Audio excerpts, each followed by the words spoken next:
Hello friends, यदि supplier invoice upload नहीं करता है तो इनपुट एसकेडी रिवर्स किया जाता है रिसिपिएंट के द्वारा। इस न्यूज़ में हम स्टडी करेंगे कि यदि सप्लायर इनवॉइस नहीं भी अपलोड करेगा तब भी आप इनपुट एसकेडी क्लेम कर सकते हैं स्पेसिफाइड पीरियड के लिए। taxhill.com के यूट्यूब चैनल पर मैं CA सतबीर सिंह आपका स्वागत करता हूँ। रेगुलर अपडेट के लिए आप हमारे चैनल को सब्सक्राइब करें, नोटिफिकेशन बेल को प्रेस करना ना भूलें ताकि जैसे ही हम कोई नया अपडेट डालें आपके पास इमीडिएटली यह अपडेट पहुंच जाए। फ्रेंड्स, यदि आपकी GST या इनकम टैक्स से रिलेटेड क्वेरी है तो आप मुझे लाइव पूछ सकते हैं। हर रोज़ 7:30 PM to 8:30 PM मैं लाइव रहता हूं मेरे YouTube channel CA Satbir Singh पर। फ्रेंड्स, ये क्वेरी है कि यदि कोई व्यक्ति अपनी बुक्स ऑफ अकाउंट में परचेज एंट्री कर लेता है और इनपुट एसकेडी को अवेल कर देता है मार्च 2020 में, लेकिन सेलर ने अभी तक GSTR 1 में ये इनवॉइस नहीं दिखाई है, तो क्या वो इनपुट एज क्रेडिट क्लेम कर सकता है या फिर परचेजर को इनपुट एज क्रेडिट की एंट्री रिवर्स करनी होगी और इसके ऊपर इंटरेस्ट भी पे करना होगा? क्या इसे wrong availment of input as credit माना जाएगा? फ्रेंड्स, GST रूल में रूल 36 सब रूल 4 दिया गया है जो कि बताता है कि यदि सप्लायर इनवॉइस अपलोड नहीं करता है तो उस केस में रिसिपिएंट सिर्फ 10% का ही इनपुट एज क्रेडिट क्लेम कर सकता है। इस केस में रिसिपिएंट का GSTR 2A देखा जाएगा, उसमें जो एलिजिबल क्रेडिट अवेलेबल है उसका 10% तक ही वो क्लेम कर सकता है। पहले यह लिमिट 20% थी जिससे कि गवर्नमेंट ने रिड्यूस करके 10% कर दिया था with effect from 1 January 2020। Friends, rule 36 sub rule 4 CGST act का यह कहता है कि यदि सप्लायर इनवॉइस से अपलोड कर देता है और वो रिसिपिएंट के GSTR 2A में आ रही है तो उस केस में रिसिपिएंट को इस इनपुट एज क्रेडिट को बाइफरकेट करना है ineligible input as credit में और एलिजिबल इनपुट एज क्रेडिट में। जो एलिजिबल इनपुट एज क्रेडिट है वह व्यक्ति अपनी GSTR 3B में क्लेम कर सकता है, लेकिन यदि सप्लायर इनवॉइस अपलोड नहीं करता है तो उस केस में रिसिपिएंट सिर्फ 10% ही एलिजिबल क्रेडिट का क्लेम कर सकता है। पहले यह लिमिट 20% थी, यानी कि जो GSTR 2A में एलिजिबल क्रेडिट आएगा उसका 10% अमाउंट एडिशनल क्लेम कर सकता है क्योंकि सप्लायर ने इनवॉइस अपलोड नहीं की है। फ्रेंड्स, इसे हम एक एग्जाम्पल के द्वारा समझ लेते हैं। मान लीजिए eligible input tax credit books of account के अकॉर्डिंग 60,000 रुपीज़ है। जब व्यक्ति अपना GSTR 2A चेक करता है तो उसमें जो इनपुट एज क्रेडिट आ रहा है वो 80,000 रुपीज़ का रिफ्लेक्ट हो रहा है। अब व्यक्ति को इसे बाइफरकेट करना है। इसमें से ineligible input as credit 30,000 rupees का है, जैसे कि मोटर व्हीकल्स पर या फिर फूड एंड बेवरेजेज एक्स्ट्रा पर, और एलिजिबल इनपुट एज क्रेडिट 50,000 का है। तो फ्रेंड्स, यहाँ पे देखिए 10,000 रुपीज़ का शॉर्टफॉल आ रहा है। तो इस 10,000 रुपीज़ की इनवॉइस सप्लायर ने अपलोड नहीं की है और वो GSTR 2A में अपीयर नहीं हो रही है। तो इस केस में व्यक्ति कितना इनपुट एज क्रेडिट क्लेम कर सकता है? इस केस में व्यक्ति एलिजिबल इनपुट एज क्रेडिट जो 50,000 का है उसका 10% एडिशनल यानी कि 5,000 रुपीज़ और क्लेम कर सकता है। तो जो टोटल ITC व्यक्ति क्लेम कर सकता है 3B में वो 55,000 रुपीज़ का हो सकता है इस केस में।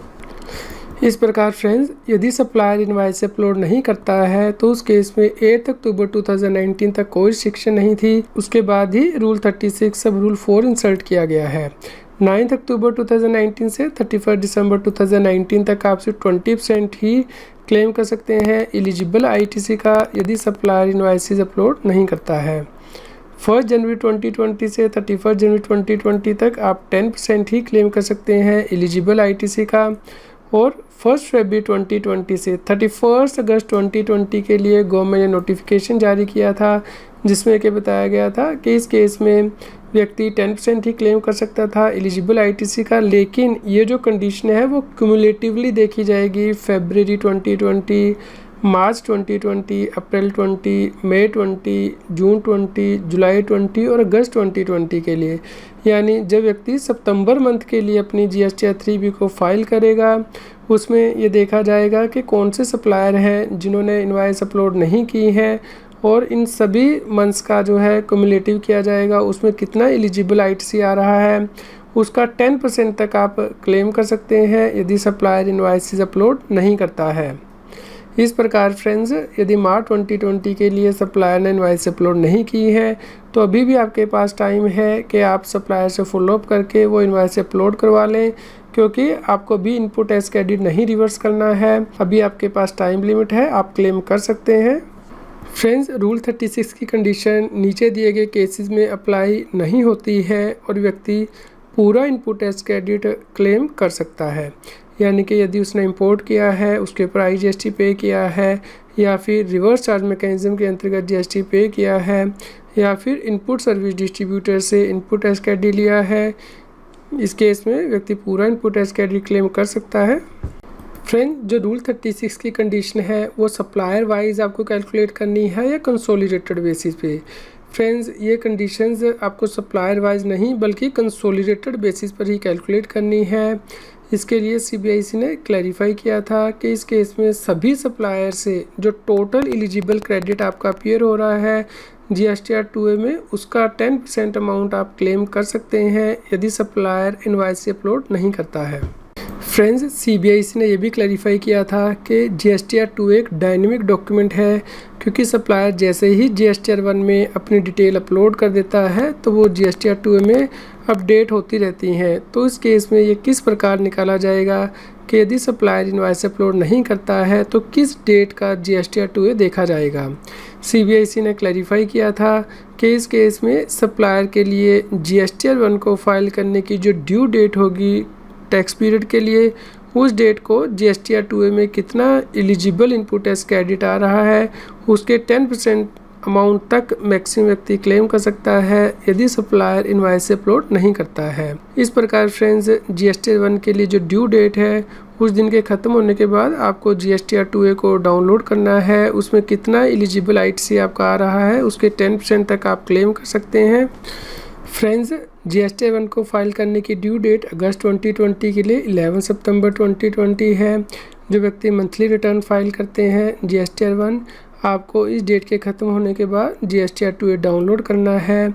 उसमें आपको total eligible input tax credit calculate करना है फरवरी से अगस्त 2020 के पीरियड के लिए, और फरवरी से अगस्त 2020 के पीरियड के लिए आपको उन इनवॉइसेस का ITC भी कैलकुलेट करना है जो कि सप्लायर ने अपलोड नहीं की है। उसके बाद आपको मैक्सिमम 10% ऑफ एलिजिबल ITC जो कि स्टेप नंबर 2 के अकॉर्डिंग होगा वो आप क्लेम कर सकते हैं, और जो बैलेंस ITC आपने क्लेम किया है वो आपको रिवर्स करना है with interest in the month of September 2020 जब आप GSTR 3 भी फाइल करेंगे। फ्रेंड, जो बैलेंस ITC है वो आप नेक्स्ट मंथ्स में क्लेम कर सकते हैं, यानी कि जैसे ही सप्लायर इनवॉइस अपलोड कर देगा तो आप उस महीने में ये इनवॉइसेस का इनपुट टैक्स क्रेडिट क्लेम कर सकते हैं। यदि सभी इनवॉइसेस नहीं अपलोड की गई, सिर्फ कुछ इनवॉइसेस ही अपलोड की गई हैं, तो प्रोपोर्शनेट बेसिस पर आप इनपुट टैक्स क्रेडिट क्लेम कर सकते हैं। लेकिन इस केस में भी जो आप इनपुट टैक्स क्रेडिट क्लेम करेंगे वो एलिजिबल इनपुट टैक्स क्रेडिट के 10% से ज़्यादा नहीं हो सकता है जो इनवॉइस अपलोड नहीं की गई हैं सप्लायर के द्वारा। इस प्रकार फ्रेंड्स, आपको इनपुट टैक्स क्रेडिट को रिवर्स करने की आवश्यकता नहीं है यदि मार्च 2020 में परचेज़ की गई हैं और अभी तक सप्लायर ने सेल एंट्री GSTR 1 में नहीं दिखाई है, लेकिन 11 सितंबर 2020 तक सेलर को एंट्री दिखानी है। यदि इस डेट तक भी नहीं दिखाई है तो उस केस में आपको इनपुट टैक्स क्रेडिट रिवर्स करना है सितंबर मंथ के लिए जब आप GSTR 3 भी फाइल करेंगे। फ्रेंड्स, सितंबर मंथ के लिए GSTR 3 भी फाइल करने की ड्यू डेट यदि टर्नओवर 5 करोड़ रुपीज़ तक है और व्यक्ति ग्रुप 1 स्टेट में है तो 22 अक्टूबर 2020 है, और यदि टर्नओवर 5 करोड़ रुपीज़ तक है और व्यक्ति ग्रुप 2 स्टेट में है तो 24 अक्टूबर 2020 है। फ्रेंड्स, ग्रुप 1 में कौन से स्टेट आते हैं और ग्रुप 2 में कौन से स्टेट आते हैं उसे आप अपनी स्क्रीन पर रेफ़र कर सकते हैं। फ्रेंड्स, GSTR 3B की ड्यू डेट यदि टर्नओवर 5 करोड़ रुपीज़ से ज़्यादा है तो सितंबर 2020 के लिए GSTR 3B 20 अक्टूबर 2020 तक फाइल करनी है। आपको इस रिटर्न में ये सभी कैलकुलेशन दिखानी है कि आपने कितना excess input tax credit claim किया है फरवरी 20 से अगस्त 20 के लिए यदि सप्लायर ने इनवॉइस अपलोड नहीं की है, और वो आपको रिवर्सल करना है विद इंटरेस्ट। फ्रेंड्स, रूल 36 की जो कंडीशंस है उसके अकॉर्डिंग ITC आपको अपने आप रिवर्स करना है, क्योंकि यह कैलकुलेशन GST पोर्टल के द्वारा नहीं की जाती है। इसलिए ये टैक्स पेयर की रिस्पॉन्सिबिलिटी है कि वो सेल्फ असेसमेंट बेसिस पर इस ITC को रिवर्स करे यदि उसने एक्सेस क्लेम कर लिया है जब सप्लायर इनवॉइस अपलोड नहीं करता है। यदि आप टैक्स के बारे में और अधिक जानकारी चाहते हैं तो हमारे YouTube चैनल की प्लेलिस्ट को रेफ़र कर सकते हैं। यहाँ पे टॉपिक वाइज वीडियो दिए गए हैं जिन्हें कि आप रेफ़र कर सकते हैं। फ्रेंड्स, आपके यदि कोई क्वेरी है तो आप हम ईमेल कर सकते हैं techsil@gmail.com पर। आपके न्यूज़ कैसी लगी कृपया लाइक कीजिए और कमेंट करके हमें बताइए। अधिक से अधिक लोगों तक शेयर कीजिए ताकि सभी लोगों तक ये जानकारी पहुंच पाए। अब आप मेरे channel C S Satbir Singh की मेंबरशिप को ज्वाइन कर सकते हैं, जिससे कि जो एक्सक्लूसिव वीडियोज़ हैं सिर्फ मेंबर्स के लिए, income tax, GST, finance, it extra पर, उन्हें रेफ़र कर सकते हैं। फ्रेंड्स, जिन लोगों ने C S Satbir Singh channel की मेंबरशिप ली है उनके लिए मेंबर्स ओनली वीडियो का लिंक इस न्यूज़ की वीडियो डिस्क्रिप्शन में भी दिया गया है और सेपरेट से प्लेलिस्ट भी दी गई है, आप वहां जाके ये वीडियो देख सकते हैं।